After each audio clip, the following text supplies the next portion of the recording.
Hey everybody, it's Rob. We're back. Going to do another Hack the Box walkthrough. This time we're doing a machine called Data. It is a Linux box, is rated as easy. Um, and I didn't think it was too bad. The privilege escalation took a bit because I am familiar with Docker, but I really had to think about how I could take advantage of it. And I had to do a little bit of research on that. Um, but ultimately, it's a pretty cool machine. I really enjoyed it and I did learn a lot. So without further ado, you can see I am connected to Hack the Box's VPN and I do have data spun up and here's the IP address. If we do an mmap scan, I did service version detection T4 aggressive on the most common ports and the only things that came back were 22 and 3000. And on 3000 is a Grafana, application called Grafana. And I have seen this before in some other CTFs, although this one the exploit is a bit different. It's similar. So it actually did help me to get my initial foothold that I had done. I believe it was an offsec machine that used Grafana as the exploit. So really the only thing we can do here is go to the website on 3000. And I did look up default credentials, admin. They did not work. But I was able to get the version, which is always important information. So I did a search for exploits for this version of Grafana, and this one came up, which is really interesting. It's a directory traversal exploit. It's pretty well known. I think I even used this the last time I did a Grafana box. And essentially, you put this crafted URL in using a curl statement. And I believe the %2f is /. So this is basically walking back 1, 2, 3, 4, 5, 6, 7, 8, 9, 10 directories, and then it's looking for the etc password file. So if we craft that statement for ourselves using our IP address and we paste it into a terminal and it comes back with the password file, then this machine is vulnerable to this exploit. So let's do that. And it is. So there are several other files that I tried to query, shadow, a bunch of them. If you don't have root access to the machine, it's not going to show you any of that stuff. But what I do think is where they're leading you is to take advantage of Grafana. So there's the grafana.ini file. There's the grafana.db. So let's try the grafana.ini file and see if we get anything in there.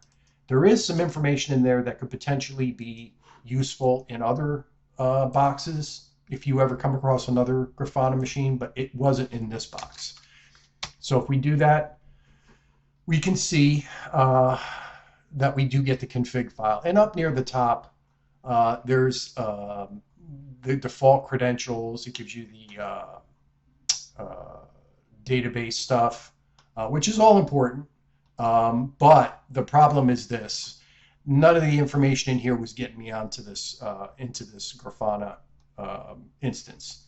So the thing that I thought I needed to do was to get a hold of the database and then look inside the database and see if I can get some hashed credentials. So that's what we're going to do. So I'm going to hit enter. I'm going to clear. And then what you need to do is if you try to just curl the Grafana DB, it's going to come back with a bunch of gibberish. So you really want to download that file to your computer so you can do some further analysis with some database tool, and that's what we're going to do. So if I paste it in here, you can see this is basically the same, except I'm trying to get to this directory. And I use tac output to basically copy this file to a similarly named file on our computer. So when we hit enter, I should have a copy of the database on the computer.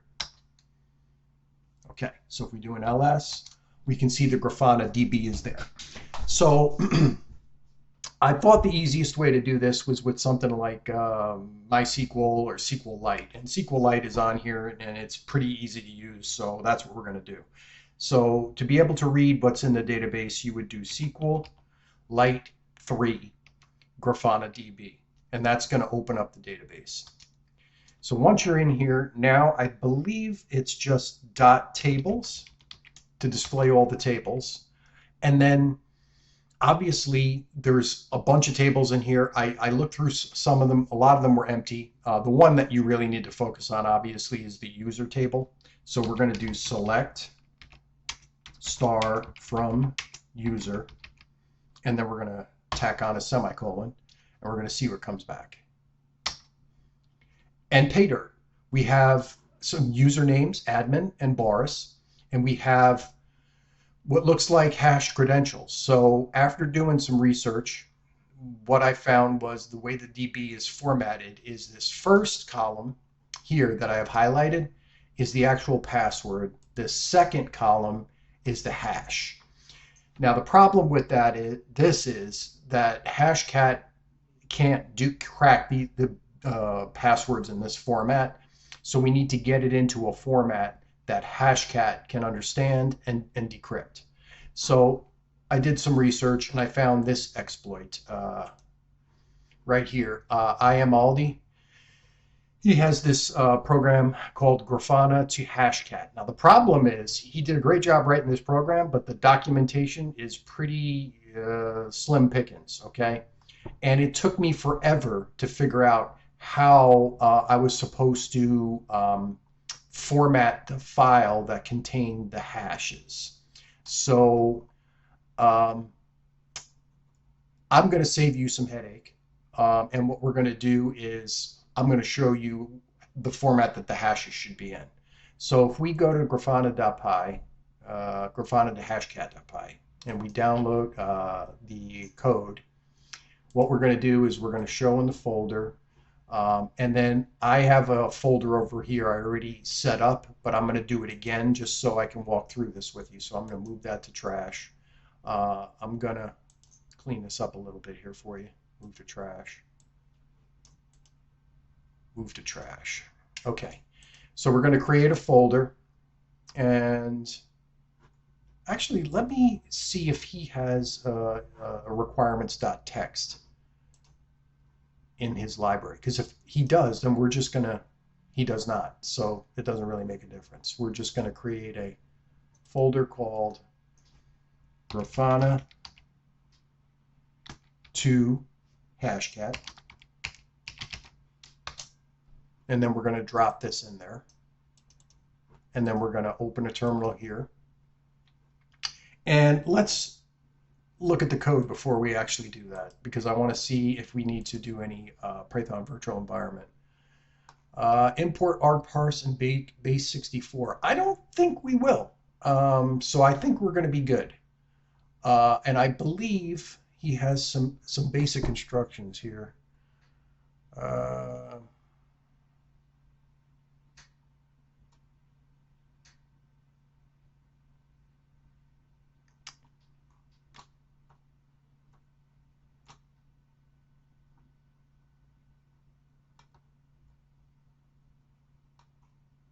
Let me just make sure. Like I said, he's very light on instructions here with this.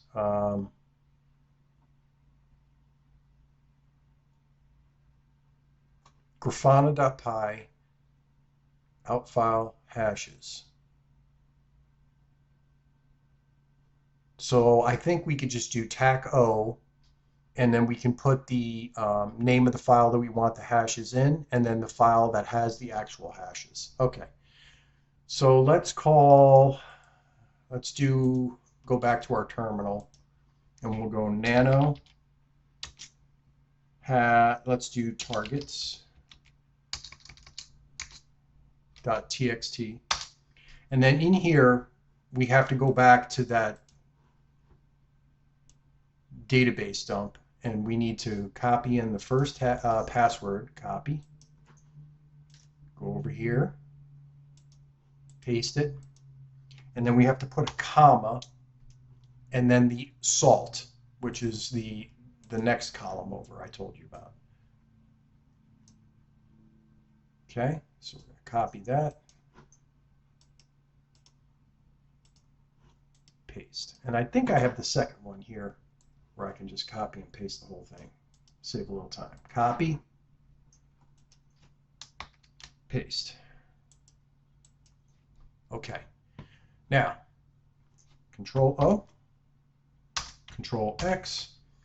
And just to go back and look at his instructions again, out file and then hashes. So let's give it a whirl here. So we got to do Python 3.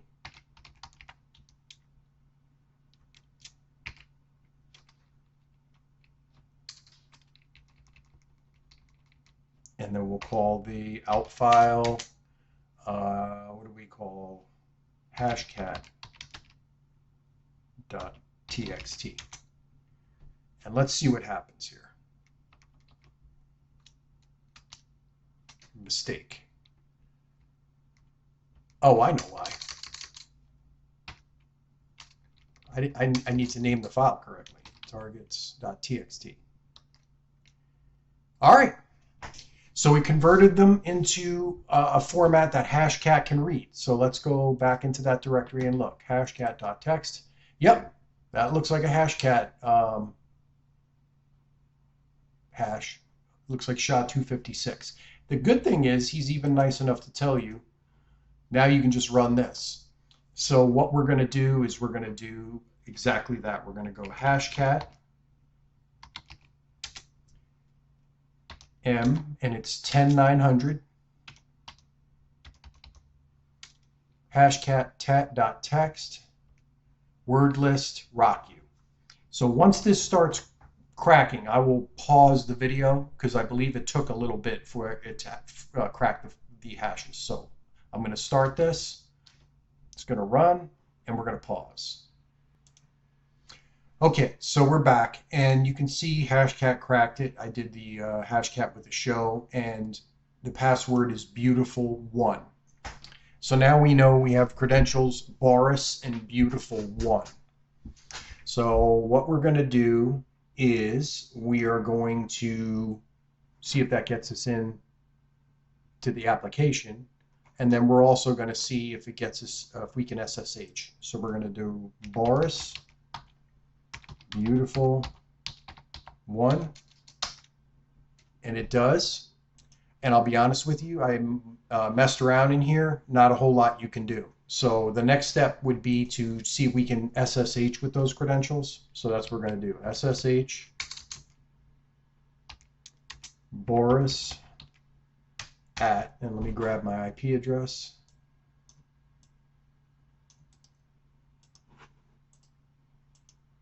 And hit enter. We're going to say yes, and then we're going to type beautiful1, and we're in. So here's where it gets a little interesting, because you know I have a process that I go through, history, and then the next one is sudo tacl. We got something that I wasn't 100% sure what to do with. I knew I could take advantage of Docker, but not, this is very specific. It's Docker execute, which is executing functions on already running containers. So I tried to do things like Docker PS,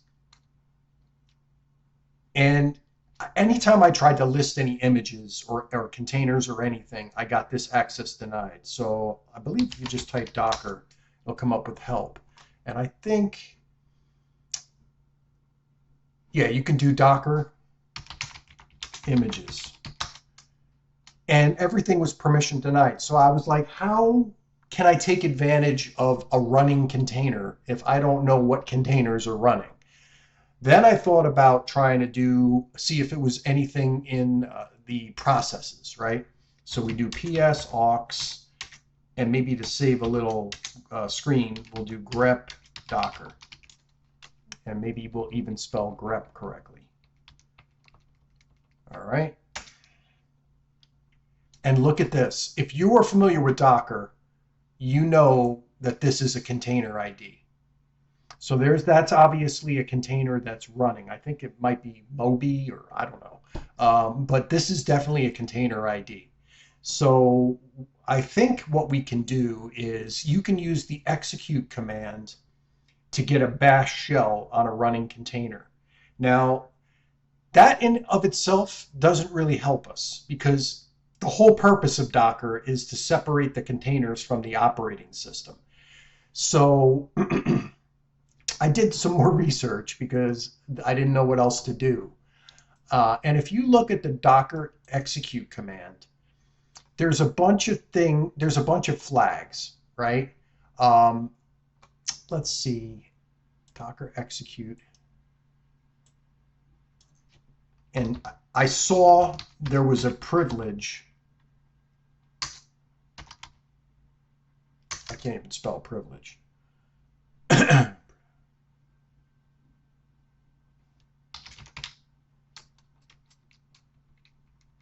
we go. I'm terrible at typing. Just in case you didn't figure that out, 60 videos in, I'm not a great typist. What does the Docker privileged flag do?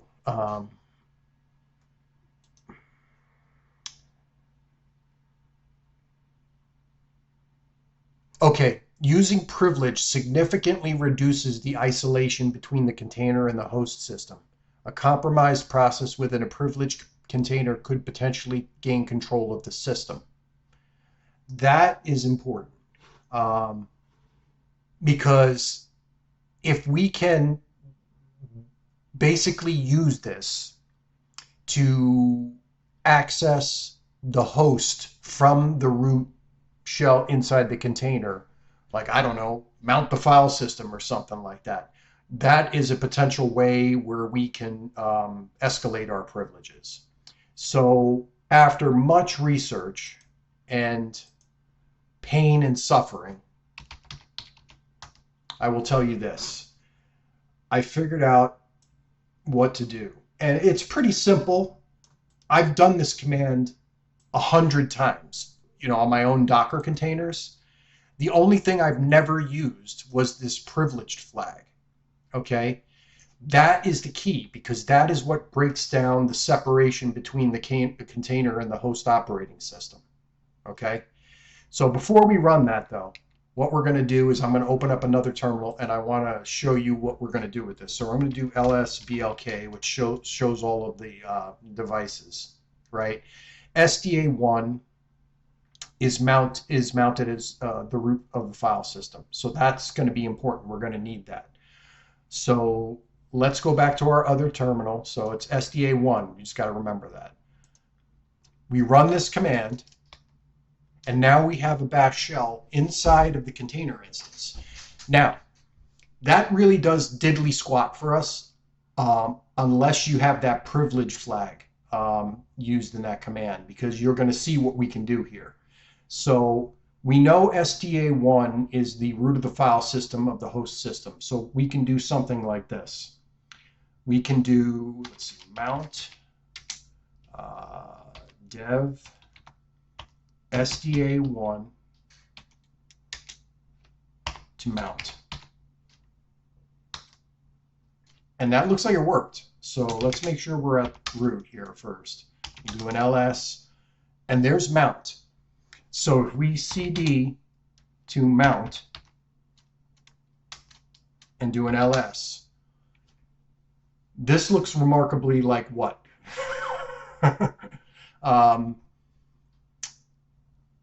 Let's see here. So we can do, let's see what we have. We can cheat. We can get the flag easily, because we can just do this. We can go, and I will make sure to blur this out. We can cat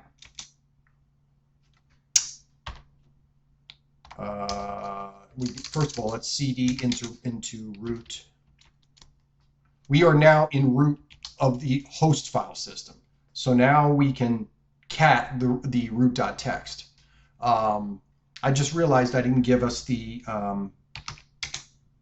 user flag. So let's do that first. So we'll do user.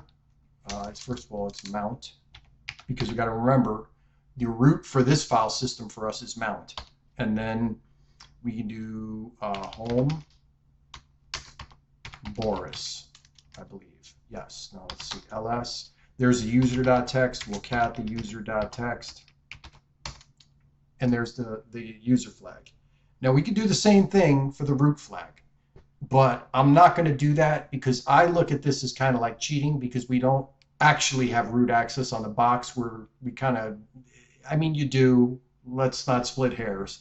But I think the better way to do this would be to just do something like this: cd mnt, because we want to be in the host file system, etc, right? And then we can do an ls.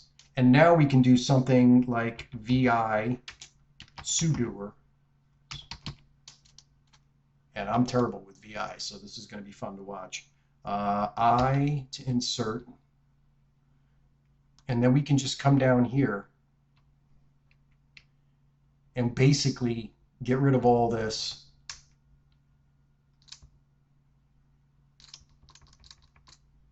And just copy what's above for root. All equals all, all, all. Okay? And I got to make sure I spell Boris's name right. Okay. Now, when you're in insert mode in VI, then I think you have to hit escape, and then you can do colon or WQ for write quit, and we don't want to be prompted. So now, if we exit out of this bash shell from within the Docker instance, if we do sudo tac-l and we enter our password, beautiful, 1, you can see Boris can run all commands as root. So now what we can do is we can do sudo bin bash I, and we're root at data. Now we can go into, to me, this is really how you exploit this machine. And then we can do an ls, and we can cat root.txt. And I'll blur this. So that's how we took advantage of this machine. We ran an mmap scan. We saw Grafana running on port 3000. We found out about this directory traversal exploit. And using that, we were able to download the Grafana DB. We used SQLite to read the usernames and passwords, which were hashed. We had to download a program called Grafana to Hashcat and format a text file with the hash and the salt so that Grafana to Hashcat could put them into a format that Hashcat could understand. We then cracked the passwords using Hashcat. We were able to SSH into the box as Boris using his password. We figured out that he was able to run Docker execute with no password. So we figured out how to use the privilege flag to generate a bash shell. We were able to mount the file system of the host while inside the Docker shell because of that privilege flag, which breaks down the separation between the container and the host. And in doing so, we could have gotten all the flags, but we decided to add ourselves Boris to the sudoers file. We exited out of the Docker container. We ran bash using sudo, and we had a root shell and got the flag. So like I said, this was a super interesting box, lots going on, pretty fun, and required some thought, especially around the Docker privesc. So I hope you found this video helpful. I hope you learned something. I will have all the links in the description below. If you have any questions, comments, concerns, drop them in the comments. I want to thank you for watching, and I'll see you guys in the next video.